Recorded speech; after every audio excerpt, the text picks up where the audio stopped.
Good evening, ladies and gentlemen. My name is King of Thy Hill. I will be your host tonight, and tonight is Storytime, of course. I have my drink with me, which it is blocking out, but I have my drink with me, water, and have our book. So, we are going to read Dagon? Dagon. Dagon? Dagon? You see my problem. I'm gonna call him Dagon. Yeah, I'm gonna call him Dagon. Yeah, this is a bit of a shorter tale, but let's begin. So, written in July 1917, Dagon is one of Lovecraft's most forward-looking stories. Many of its features, a landmass suddenly emerging from the depths of the ocean, a monster who may be one of an entire race of creatures dwelling on the underside of the world, the narrator's psychological devastation at the monster's mere existence, foreshadowed the Call of Cthulhu, and later stories where the supernatural had been replaced by the scientifically plausible. But, as in Poe, it is a narrator's emotional trauma that is at the heart of the tale.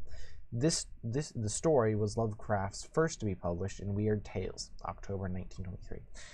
So it was written like 6 years before it was published, and I guess it's like a shorter, earlier version kind of Call of Cthulhu. So that should be good. I really liked Call of Cthulhu, even if it was like an hour and a half or 2 hours long to read.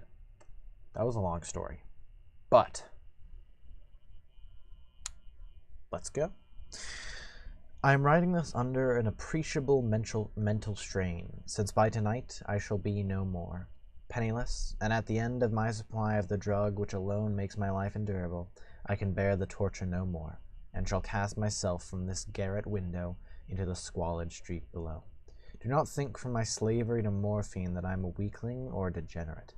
When you have read these hastily scrawled pages, you may guess that you never fully realize why it is that I must have forgetfulness or death.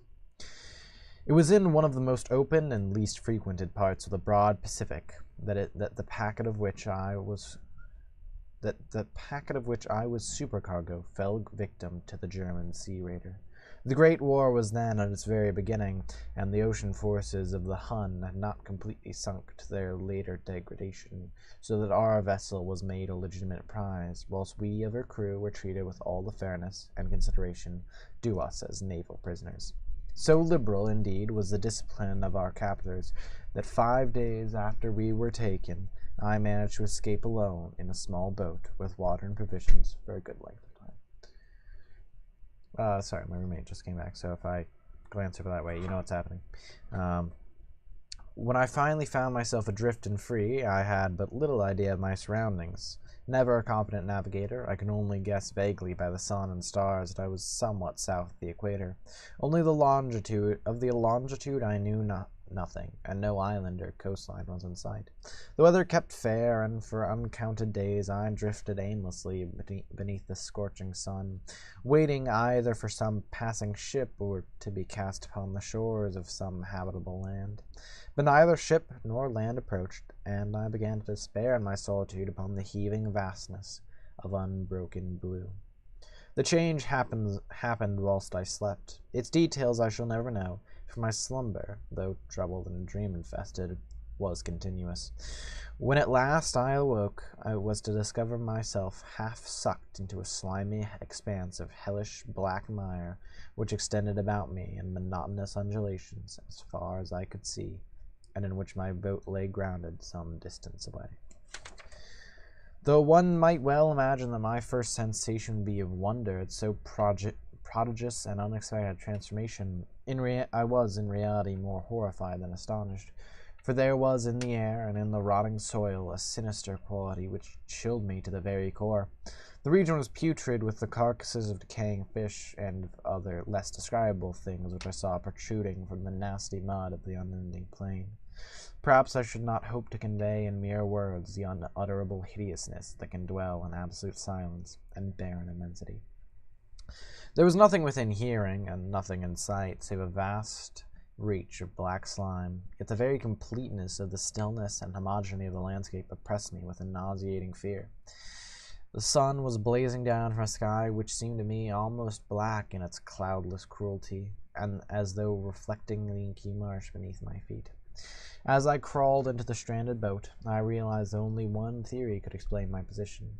Through some unprecedented volcanic upheaval, a portion of the ocean floor must have been thrown to the surface, exposing regions which for innumerable millions of years had lain hidden underneath unfathomable watery depths. So great was the extent of the new land which had risen beneath me that I could not detect the faintest noise of the surging ocean, strain my ears as I might. Nor were there any seafowl to prey upon the dead things. So this is like what happened in the Call of Cthulhu, which I will be referencing repeatedly in this. So if you haven't read it or you don't want to hear spoilers for it, well, one, I'd recommend listening to it on the channel. It's I think at the start of the King of the Hill to Storytime. But if you haven't read it yet, sorry. If you haven't read it yet, yeah, I'll be referencing it a couple times. Nothing like, I don't actually know what is a significant plot point in there. Just be aware that I'll be referencing it and there might be spoilers for the Call of Cthulhu, which is a good tale and I recommend listening to or reading. So, anyway, so what I was going to say was, unlike in Call of Cthulhu, where it was like an earthquake that caused Cthulhu's land to rise, or I think it was Ryla to rise out of the ocean, in this it is, what was that, a volcanic upheaval. So a really big volcano explosion thing, which might have actually been in Call of Cthulhu, but whatever. And instead of it being like this, the very pillars of this city, it is this vast plain. So yeah, let's continue. For several hours I sat thinking or brooding in the boat, which lay upon its side and afforded a slight shade as the sun moved across the heavens. As the day progressed, the ground lost some of its stickiness, and seemed likely to dry sufficiently for traveling purposes in a short time. That night I slept little, but the next day I made for myself a pack containing food and water, preparatory for an overland journey in search of the vanished sea and possible rescue. On the third morning I found the soil dry enough to walk upon with ease. The odor of the fish was maddening, but I was too much concerned with graver things to mind so slight an evil, and set out boldly for an unknown goal. All day I forged steadily westward, guided by a faraway hummock which rose higher than any other elevation on the rolling desert. That night I encamped, and on the following day still traveled toward the hillock, though the object seemed scarcely nearer than when I had first espied it. By the fourth morning I attained the base of the mound, which turned out to be much higher than it appeared from a distance, an intervening valley setting it out in sharp relief from the general surface. Too weary to ascend, I slept in the shadow of the hill. I know not why my dreams were so wild that night, but ere the waning and fantastically gibbous moon had risen far above the eastern plain, I was awake in cold perspiration, determined to sleep no more. Such visions as I had experienced were too much for me to endure again, and in the glow of the moon I saw how unwise I had been to travel by day. Without the glare of the parching sun, my journey would have cost me less energy. I now felt quite able to perform the ascent which had deterred me at sunset. Picking up my pack, I started for the crest of the eminence. I have said that the unbroken monotony of the rolling plain was a source of vague horror to me, but I think my horror was greater when I gained the summit of the mound and looked down on the other side into an immeasurable pit or canyon, whose black recesses the moon had not yet soared high enough to illuminate. I felt myself on the edge of the world, peering over the rim into a fathomless chaos of eternal night. Through my terror ran curious reminiscences of Paradise Lost and of Satan's hideous climb through the unfashioned realms of darkness. That's actually a book, it's a book, personally, I feel like I should read, but, I mean, I'd suggest other people read it as well. It's a classic, I think. Yeah, Paradise Lost. Paradise Lost is a classic. Fairly certain it's a classic. Something that should be read, anyway. Lovecraft references it. It's probably good. As the moon climbed higher in the sky, I began to see that the slopes of the valley were not quite so perpendicular as I had imagined. Ledges and outcroppings of rock afforded fairly easy handholds for a descent, whilst after a drop of a few hundred feet, the declivity became very gradual. Urged on by an impulse which I cannot definitely analyze, I scrambled with difficulty down the rocks and stood on the gentle slope beneath, gazing into the Stygian depths where no light had yet penetrated. All at once my attention was captured by a vast and singular object on the opposite slope, which rose steeply about 100 yards ahead of me, an object that gleamed whitely in the newly bestowed rays of the ascending moon. That it was merely a gigantic piece of stone, I soon assured myself, but I was conscious of a distinct impression that its contour and position were not altogether the work of nature. A closer scrutiny filled me with sensations I cannot express, for despite its enormous magnitude and its position in an abyss which had yawned at the bottom of the sea since the world was young, I perceived beyond doubt that the strange object was a well-shaped monolith whose massive bulk had known the workmanship and perhaps the worship of living and thinking creatures. Dazed and frightened, yet not without a certain thrill of the scientist's or archaeologist's delight, I examined my surroundings more closely. The moon, now near the zenith, shone weirdly and vividly above the towering steeps that hemmed in the chasm, and revealed the fact that a far-flung body of water flowed at the bottom, winding out of sight in both directions, almost lapping my feet as I stood on the slope. Across the chasm, the wavelets washed the base of the cyclopean monolith, on whose surface I can now trace both inscriptions and crude sculptures. The writing was in a system of hieroglyphics unknown to me, and unlike any I had ever seen in books, consisting for the most part of conventionalized aquatic symbols, such as fishes, eels, octopi, crustaceans, mollusks. That's a really weird word to say. Mollusks, whales, and the like.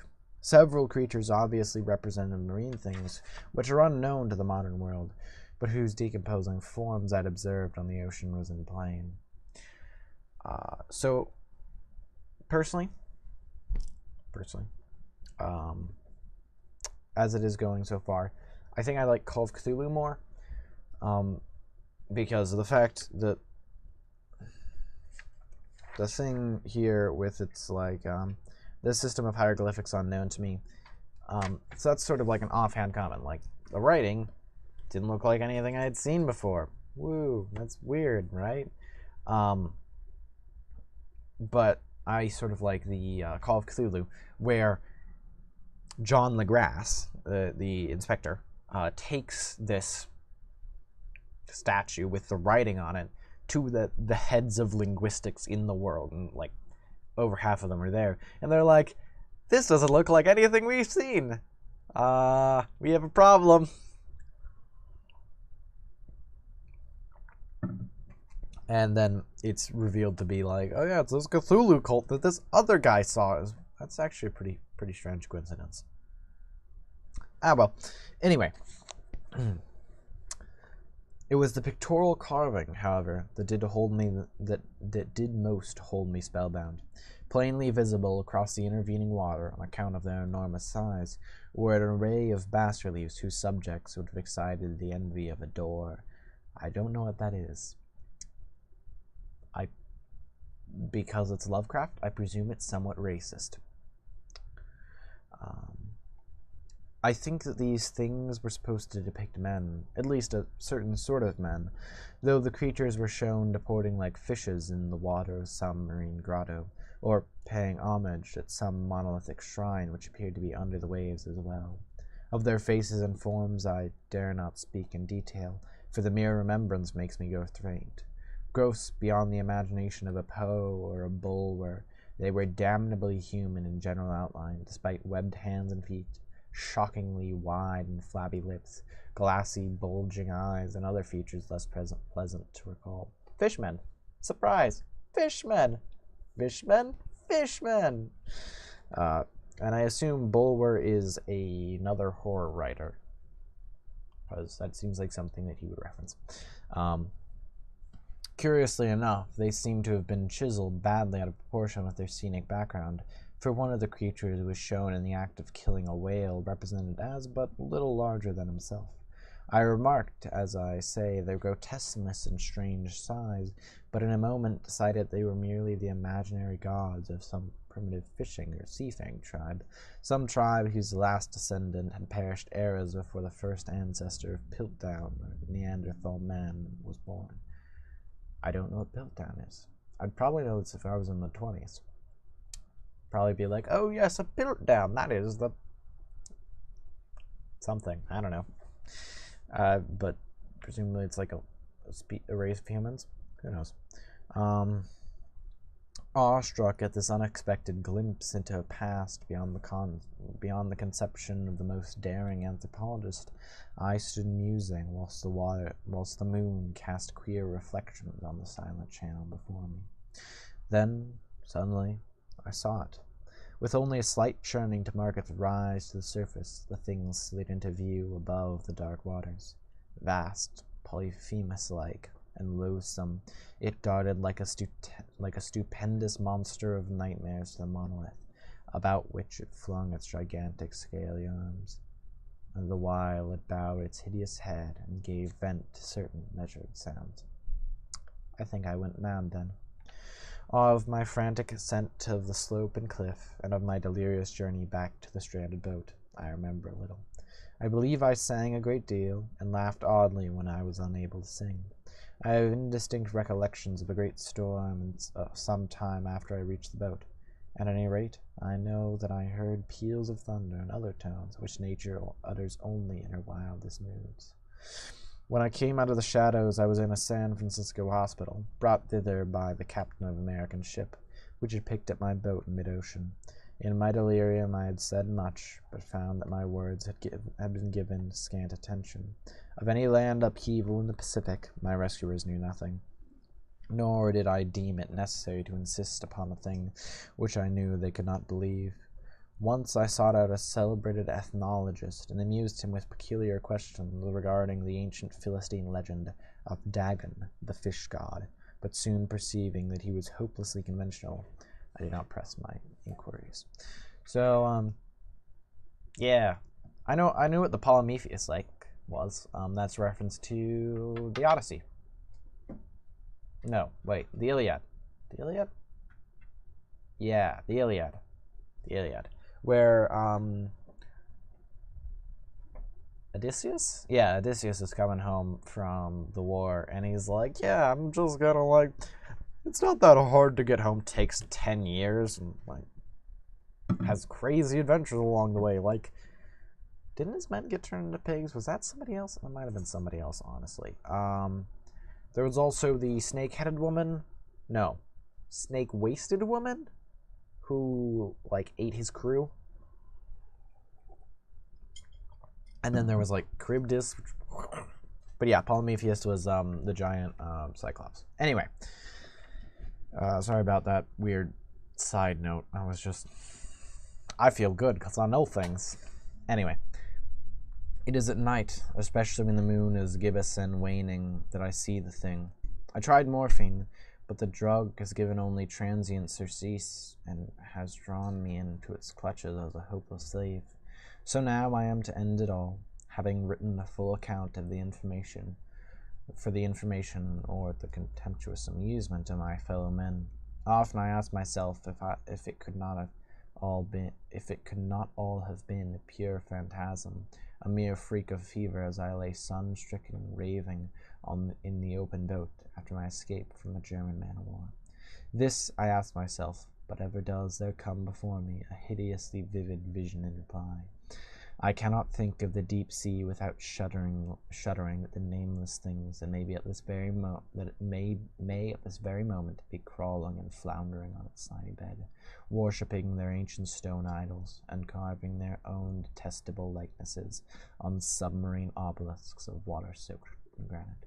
I dream of a day when they may rise above the billions to drag down in their reeking talons the remnants of puny, war-exhausted mankind, of a day when the land shall sink and the dark ocean floor shall ascend amidst universal pandemonium. The end is near.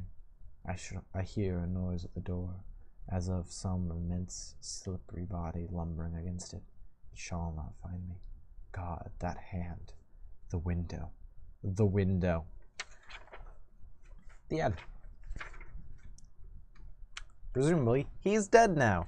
Either because he got brutally murdered by one of the fish things, or because he committed suicide. That's kind of sad, actually. Yeah. How would I rank that? I'm going back to where the list of things is. Okay. I would put that above the Music of Eric Zahn, and below Call of Cthulhu, Color Out of Space, and Lurking Fear. I liked it more than the Music of Eric Zahn, but the Lurking Fear was really fun. That's one I would recommend watching. It's split up into 4 segments, and I recommend watching them all in order, because that one was a good story. Call of Cthulhu is also good, but that one's really long. I'd recommend watching that. Color Out of Space is one of my favorite stories by him, but I don't think I'm going to do it because I can't split it up, and I really don't want to do what I did with Call of Cthulhu and read 20 pages or something in like 3 hours. So,